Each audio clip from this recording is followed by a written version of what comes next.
મિત્રો કેમ છો બધા મજામાં। આજે બીજા ખેતરમાં મગફળી જોવા ગયો। આ જો પાછળ મારા બીજા ખેતરનું ઘર દેખાય છે। આ ખેતરમાં ફુવારા કર્યા છે, આનાથી પાણી પાવાનું, પણ હજુ સુધી એકે પાણી પાયું નહીં। મગફળી કેવી છે કહેજો। આમ જોઈ લે,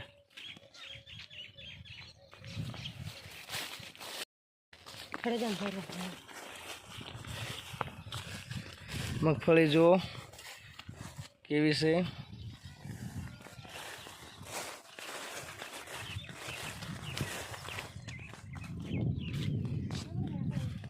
આ પાછળ મારા ખેતરમાં એરંડા છે, બધા ઘરથી ઘાસ લેવા માટે આવ્યા, સાર લેવા ઢોરોને કપાસ। તો મિત્રો શેર કરજો વિડીયો। માટેની લેડરો તોડેલ છે, ટૂંક સમયમાં હવે ફુવારા ચાલુ કરવાના છે। આ બંને ભાગમાં મગફળી છે, તો ફુવારા માટે મોટર મૂકવા હોય તૈયાર થઈ ગયો। પેલા બાજુ કેવી મગફળી કોમેન્ટ કરજો।